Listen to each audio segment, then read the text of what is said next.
Hi, I'm Danielle. I do too much. I like hair, talking, cosplay, music, art, and stuff. Hello and welcome to StarPuppy. I'm trying something new today. We're gonna go for a more chill video than usual. And as always, a huge shout out to my patrons on Patreon. You guys are awesome, and this video is sponsored by them. Usually I like to install my passion twists in the dead of winter, but here we are in the not quite gone, not quite here of winter. It's about to be spring, but I found myself needing a protective style. I've been doing a lot with my hair these days as the content creator who does a lot of hair content, but sometimes you get to a point where both you and your hair need a break, and I figured since I do this every year, I would show you how I install my passion twists in particular. So as you can see, I have roughly separated my hair. I'm not really concerned about exact parts. I think when you have more natural and a little less perfect parts, things look a lot more natural. That's just kind of how I feel. So my hair is blown out. I have deep conditioned it with beautiful things. If you haven't seen my last video, it's the fenugreek and the deep conditioner by 4C Only. I've taken a section of my natural hair, split it into two, placed a passion twist extension on the root of it, and I am using one section of natural, another section of natural, and the passion twist itself, and braiding it for about 3 rounds of a braid. Then I use the 2 natural sections I've already sectioned off and combine them with the 2 separate parts of the passion twist extension and use it to twist down the length of the extension until my natural hair is gone and maybe about 1 inch down beyond the end of my natural hair. And this is how I pretty much install my passion twists. Enjoy.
I make sure that I do this every year because honestly, Fluffnugget and I need some time apart every single year. It's really important for me to have a break because a lot of my job is my hair and I don't want to stress it out, and I also don't want to stress me out, although I often end up stressed out anyway. But I think that this is a fun way to change up my look and be less bored with my hair because I don't feel confident enough to change my natural hair in any drastic way. It's very important for me to have healthy hair, and especially because in this year I am aiming for having the most hair growth I can possibly have. It's really important for me to put up my hair from myself. I think a lot of the damage I suffer throughout the year is literally mechanical damage that I inflict on my hair by myself by doing shenanigans. and being a straight up ne'er-do-well. So by doing this, I give me and my hair a break at the same time, and I hope that a time lapse of me doing my hair is as relaxing as I find it to watch other people do their hair in a time lapse. That's why I wanted to try this. Make sure you comment to let me know what you think of this kind of content, a little more relaxed, a little less, let's say bouncy content, which is a lot of my natural personality. I wanted to do something a little different because I don't show it a lot, but I can be calm. So I hope you enjoy it. I'll be back in a second.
we've made it.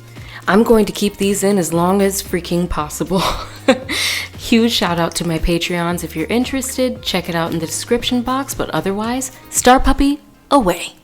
Don't forget to like, share, subscribe if you enjoyed the video.